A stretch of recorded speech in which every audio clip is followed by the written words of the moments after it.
नमो बुद्धाय। जय भीम। आप सभी का इस वीडियो में स्वागत एवं अभिनंदन। मैं सुनील भारती, प्रत्याशी लोकसभा चुनाव 2019 एवं राष्ट्रीय अध्यक्ष डॉक्टर अंबेडकर सेवा समिति कन्नौज। मित्रों, आज हम आप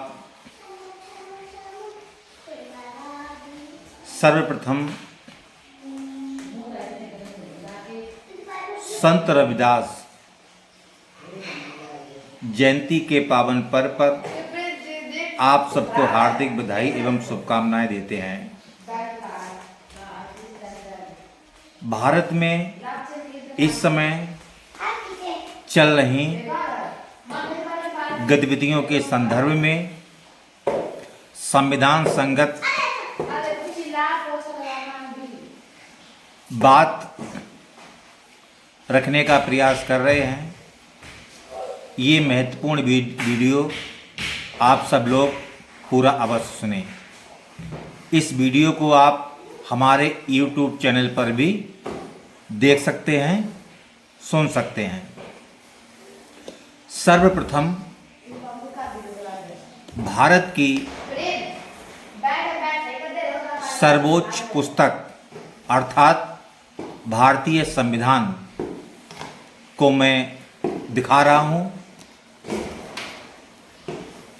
मेरे हाथ में यह पवित्र ग्रंथ भारतीय संविधान है। सर्वप्रथम हम इसकी मूल प्रस्तावना पर प्रकाश डालेंगे।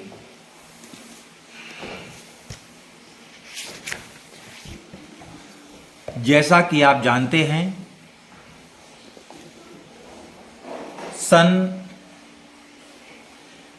1947 में 15 अगस्त के दिन जब भारत आज़ाद हुआ, उस समय हमारे सामने सबसे बड़ी चुनौती थी कि हम राष्ट्र को किस प्रकार से आगे ले जाने का काम करेंगे।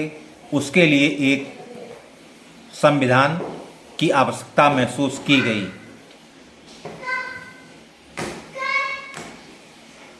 उस समय के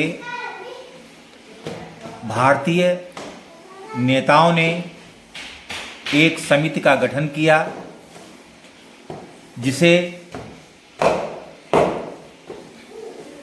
संविधान सभा कहा गया। संविधान समिति के अध्यक्ष तत्कालीन राष्ट्रपति श्री स्वर्गीय डॉक्टर राजेंद्र प्रसाद चुने गए। संविधान प्रारूप समिति के अध्यक्ष डॉक्टर B.R. अम्बेडकर चुने गए। इसके साथ ही प्रारूप समिति के अन्य गणमान्य नेतागण माननीय अलादी कृष्ण स्वामी अय्यर, माननीय N. गोपाला स्वामी अय्यर, डॉक्टर K.M. मुंशी, माननीय सैयद मोहम्मद सैदुल्ला, माननीय B.L. मित्तल, माननीय D.P. खेतान जी चुने गए। अब हम सर्वप्रथम भारत में रहने वाले समस्त भारतीयों को संविधान की आत्मा कही जाने वाली संविधान की प्रस्तावना को इंगित करेंगे। तत्पश्चात हम कुछ आपसे वार्तालाप करेंगे।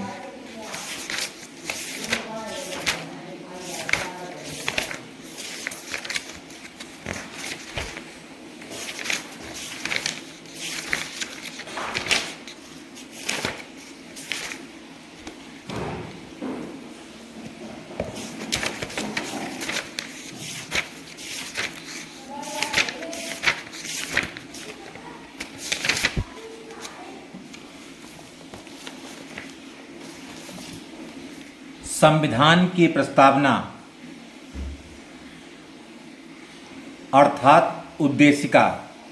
हम भारत के लोग भारत को एक समाजवादी, पंथनिरपेक्ष, लोकतंत्रात्मक गणराज्य बनाने के लिए तथा उसके समस्त नागरिकों को सामाजिक, आर्थिक और राजनीतिक न्याय, विचार, अभिव्यक्ति, विश्वास, धर्म और उपासना की स्वतंत्रता, प्रतिष्ठा और अवसर की समता प्राप्त कराने के लिए तथा उन सब में व्यक्ति की गरिमा और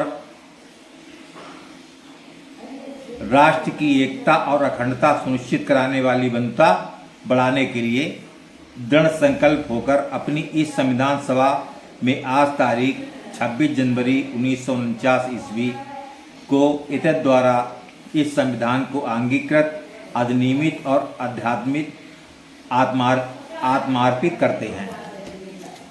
मित्रों, ये थी भारत की प्रस्तावना, जिसे संविधान की आत्मा भी कहते हैं। आज देश में एक नई विचारधारा का जन्म हो रहा है। आप सब जानते हैं भारतीय संस्कृति और सभ्यता के बारे में।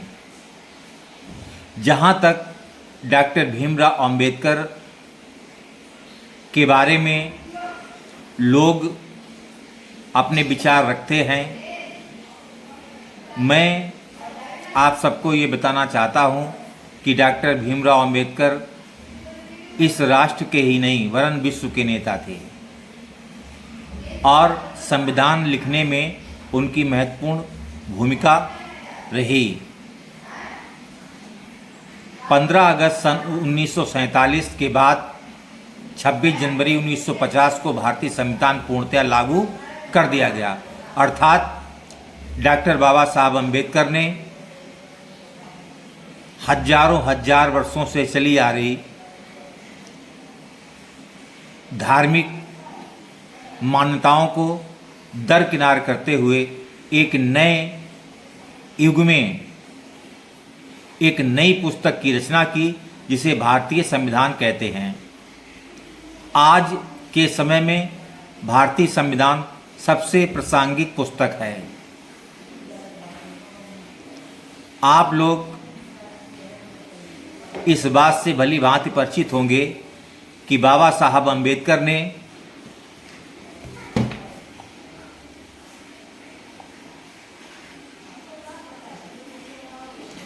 अप्रैल सन 1947 को हिंदू कोड बिल पेश किया। आज हम इसी विषय पर आप लोगों से वार्तालाप करेंगे। प्रत्येक रविवार को हमारा आपको एक नया वीडियो मिलेगा। आप उस वीडियो को सुनें और लाइक करें, कमेंट करें तथा हमारे YouTube चैनल को सब्सक्राइब करें। क्या था हिंदू कोड बिल?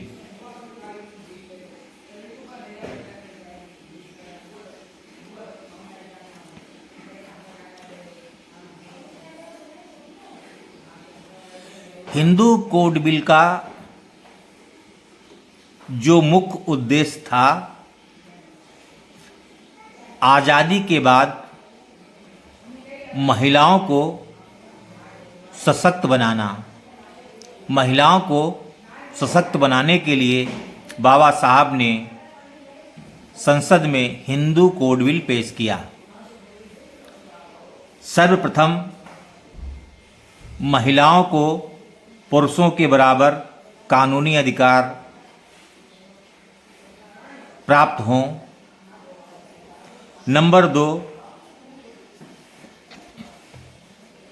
महिलाओं को अपनी मर्जी से बच्चा गोद लेने का अधिकार प्राप्त हो।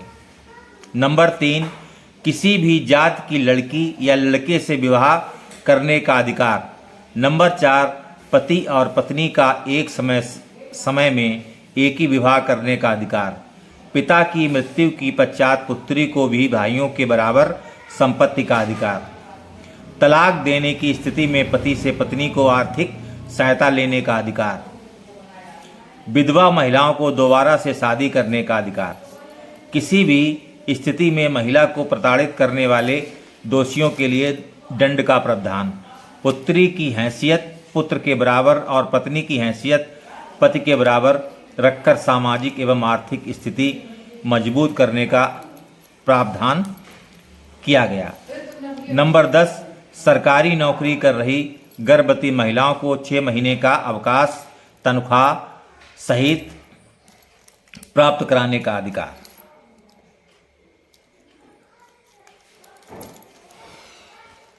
बाबा साहब अम्बेडकर ने संसद में जब यह बिल पेश किया तो कांग्रेस के कुछ नेताओं ने इस पर प्रश्न चिन्ह लगाया और मौलिक हिंदू कोड बिल में संशोधन कर दिए। इस बात से दुखी होकर बाबा साहब अम्बेडकर ने अपने पद से इस्तीफा दे दिया और हिंदू कोड बिल कांग्रेस के नेताओं के चलते पूर्ण रूप से पारित नहीं हो पाया। आज हम बात करते हैं महिला सशक्तिकरण की। हमारे देश की आबादी का 50% भाग की हिस्सेदारी महिलाओं की है। आज हर क्षेत्र में महिलाओं का बोलबाला है। महिलाएं पुरुषों से एक कदम पीछे नहीं है बल्कि एक कदम आगे हैं। मेरे विचार से किसी राष्ट्र का संपूर्ण विकास महिलाओं के सशक्तिकरण के माध्यम से ही हो सकता है। अगर भारत को विकसित करना है तो हमें महिलाओं को अधिकार देने होंगे, उन्हें बराबरी का दर्जा देना होगा। आज भी भारत में ऐसे कई धर्म हैं, उस धर्म के धर्म गुरुओं को महिलाओं को एक संकुचित दायरे में रखने का प्रयास किया जा रहा है। ऐसे धर्म गुरुओं से मेरी अपील है कि वे महिलाओं को स्वतंत्र विचार रखने का अवसर प्रदान करें। आज हम 20वीं सदी में जी रहे हैं, लेकिन महिलाओं की स्थिति में कोई खास सुधार नहीं हुआ। अगर हम बात करें आदिवासी महिलाओं की, दलित महिलाओं की, मुस्लिम धर्म की महिलाओं की, तो इनको आज भी धार्मिक गुरु इनके अधिकारों को दबाने का, एक संकुचित दायरे में रखने का षड्यंत्र रच रहे हैं। इसी तरह हिंदू धर्म के ठेकेदार भी महिलाओं को एक संकुचित दायरे में रखने का प्रयास कर रहे हैं, जबकि आज़ाद भारत में अनेकों ऐसी महिलाएं हैं जिन्होंने भारतीय स्वाभिमान को आगे बढ़ाने का कार्य किया है। मुख्य रूप से इनमें हम नाम ले सकते हैं राजनीतिक रूप से दक्ष महिलाएं सुश्री मायावती जी,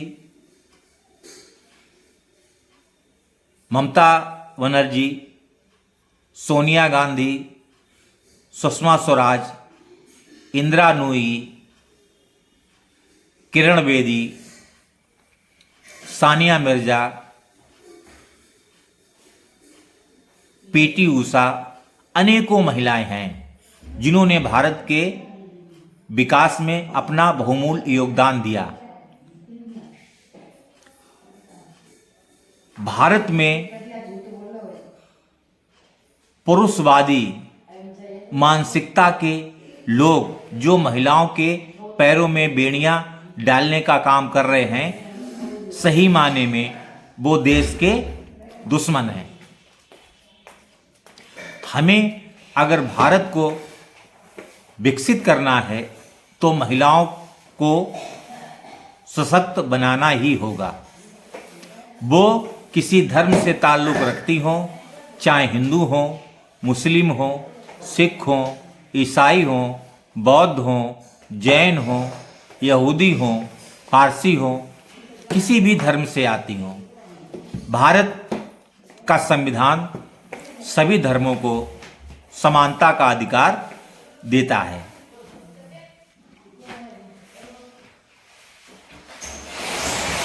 आज भारत की जो मूल समस्या है वह है धार्मिक उन्माद।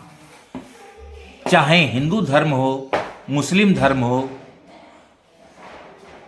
सिख धर्म हो, बौद्ध धर्म हो, जैन धर्म हो, हिंदुस्तान में कोई भी धर्म हो,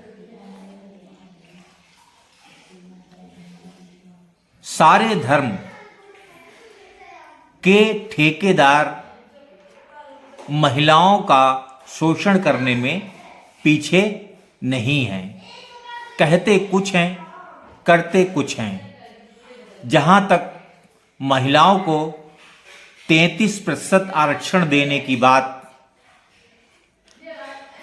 चल रही थी, आज भी कोई राजनीतिक दल महिलाओं को 33% आरक्षण देने के समर्थन में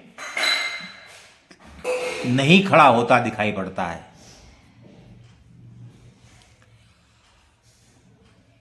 सन 2014 में जब मोदी सरकार बनी तो मोदी सरकार का नारा था कि सबका साथ, सबका विकास। उनके प्रमुख वादों में किसानों की आय दोगुनी करना, प्रतिवर्ष 2 करोड़ युवाओं को रोजगार प्रदान करना, विदेशों में पड़ा काला धन भारत देश में लाना, काले धन से आए हुए पैसे को प्रत्येक व्यक्ति के खाते में 15-15 लाख रुपए डालना आदि अनेकों ऐसी घोषणाएं की गई हैं। हमारे देश में संचालित तथाकथित संगठन जिसको कि राष्ट्रीय स्वयंसेवक संघ कहते हैं, राष्ट्रीय स्वयंसेवक संघ समय समय पर यह मांग करता रहा है कि भारत को हिंदू राष्ट्र घोषित किया जाए। आज एक नए शास्त्री का जन्म हुआ जिनका नाम है धीरेन्द्र शास्त्री, और इनका जो आश्रम है उसका नाम है बागेश्वर धाम। बागेश्वर धाम के शास्त्री आजकल देश को गुमराह करने का प्रयास कर रहे हैं। भारत में रह रहे अनेक हिंदू धर्म के लोगों की आस्था पर चोट कर रहे हैं। हिंदू अर्थात सनातन धर्म सदियों से चला आ रहा, मैं भी सनातन धर्म का अनुयायी हूँ और उसकी सारी परंपराओं, संस्कृति और धर्म ग्रंथों को पूरी तरीके से स्वीकार करता हूँ।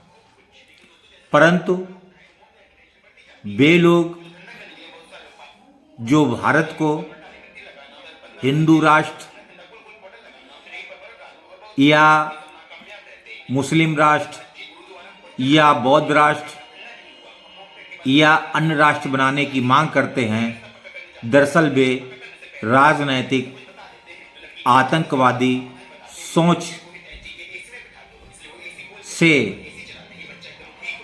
प्रभावित व्यक्ति मालूम पड़ते हैं। ऐसे लोगों से मेरा कहना है कि अगर उन्हें हिंदू राष्ट्र चाहिए तो वह हिमालय पर्वत की श्रृंखलाओं पर चले जाएं और वहाँ पर बस जाएं और अपना हिंदू राष्ट्र बना लें। जो लोग शरिया कानून को भारत में लागू करना चाहते हैं, ऐसे लोगों से कहना है कि वो पाकिस्तान चले जाएं और अपना शरिया कानून लागू करें। भारत में सिर्फ भारतीय लोग रहेंगे जो भारतीय संविधान को मानेंगे, भारतीय संविधान में दिए गए अधिकारों एवं कर्तव्यों को स्वीकार करेंगे। भारतीय दंड संहिता आईपीसी तथा सीआरपीसी के प्रति अपनी स्वीकृति प्रदान करेंगे। भारत एक असहिष्णु देश, इसमें सभी धर्मों का सम्मान भारत भारतीयों का है, ना हिंदुओं का, ना मुसलमानों का, ना सिखों का, ना बौद्धों का, ना यहूदियों का, ना फारसियों का। भारत एक लोकतांत्रिक देश, और लोकतांत्रिक देश में आपको आज़ादी प्राप्त है कि अभिव्यक्ति की आज़ादी, परंतु जब आप देश में धार्मिक उन्माद उत्पन्न करते हैं तो इससे भारतीय संपत्ति को नुकसान पहुंचता है। धर्म की आड़ में लोग रेलवे, बसें, कारें आदि में आग लगाते फिरते घूमते हैं, रेल का रास्ता रोकते हैं। इससे देश के नागरिकों को बहुत तकलीफ होती है। भारत एक ऐसा मुल्क है जो विश्व के सभी देशों को प्रेरणा देने का काम करता है। मैं इस बात को स्पष्ट रूप से कहना चाहूँगा कि भारत केवल भारतीयों का है जिनके हृदय में संविधान के प्रति सम्मान है। बागेश्वर धाम के धर्माचार्य धीरेन्द्र शास्त्री को ये मेरा विनम्र निवेदन है कि वे भारत में उन्माद पैदा ना करें। साथ साथ बाबा रामदेव को भी जो हैं, मेरा सुझाव है कि वे अपना योग से संबंधित कार्य देखें, लोगों को स्वस्थ रहने के लिए टिप्स दें और अपना कारोबार करें। हिंदू धर्म में विशेषकर जो धर्मगुरु हैं, साधु संत हैं, वो अध्यात्म की ओर लौटें और भारत को अपने अध्यात्म से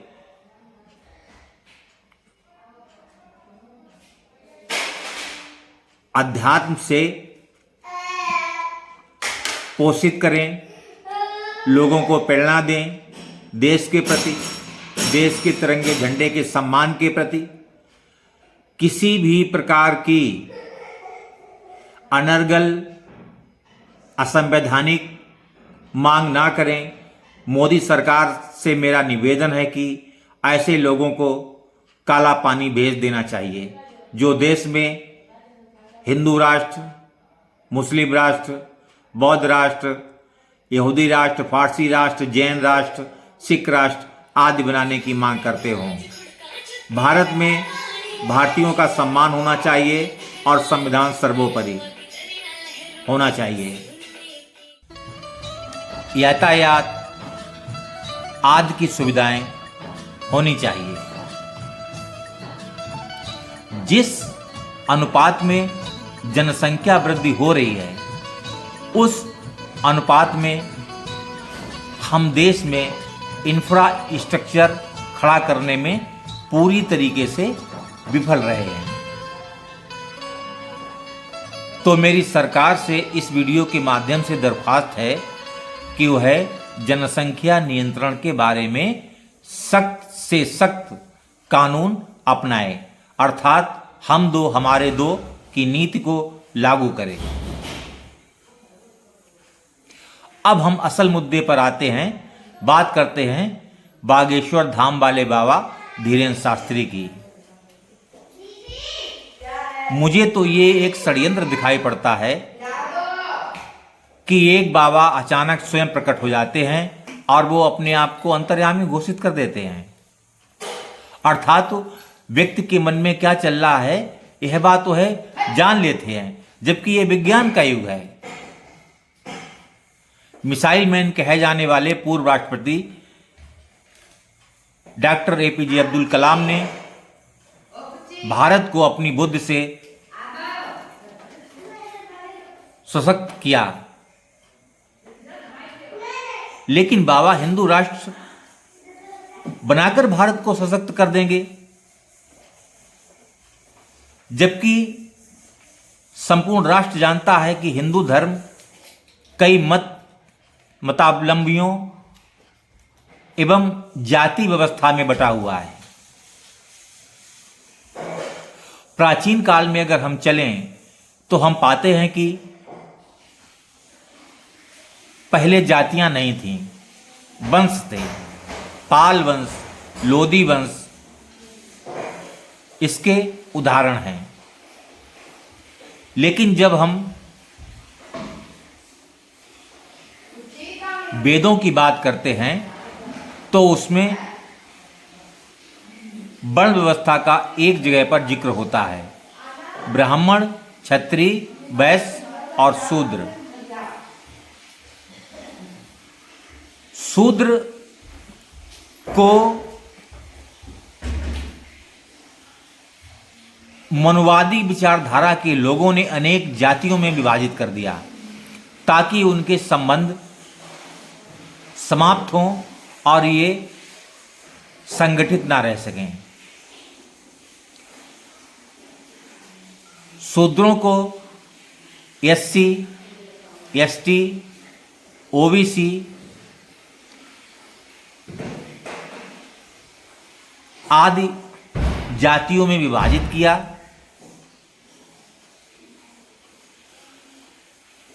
प्रत्येक जाति देश में अपना बोलबाला चाहती है, तो बाबा साहब ने एक पुस्तक लिखी, इनहिलेशन ऑफ कास्ट अर्थात जातियों का विनाश। मेरी राय में इस पुस्तक को भारत के समस्त नागरिकों को पढ़ना चाहिए। जब तक देश में जाति व्यवस्था है, खासतौर पर हिंदू धर्म में, तब तक देश का विकास या विकसित भारत का सपना हमारा अधूरा ही रहेगा। अगर हम मुस्लिम धर्म की बात करें तो वे अपने शरिया कानून की बात करते हैं, जबकि भारत में 26 जनवरी 1950 को संविधान पूर्ण रूप से लागू किया गया। तो मेरे विचार से डॉक्टर भीमराव अंबेडकर और उनके साथियों ने हजारों वर्षों से चली आ रही उन धार्मिक मान्यताओं को एक झटके में समाप्त कर दिया, जिसके बल पर भारत सपेरों का देश कहलाता था।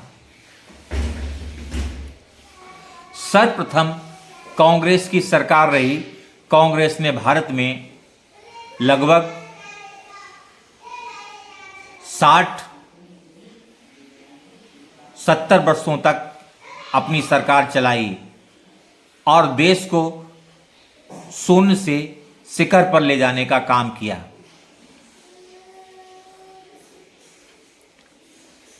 अब प्रश्न उठता है कि भारत की 1947 में आर्थिक स्थिति क्या थी, यह सब जानते हैं। मेरे विचार से भारत में जिस दिन अंग्रेजी हुकूमत ने पैर रखा, उसी दिन से भारत में नई नई तकनीक आई,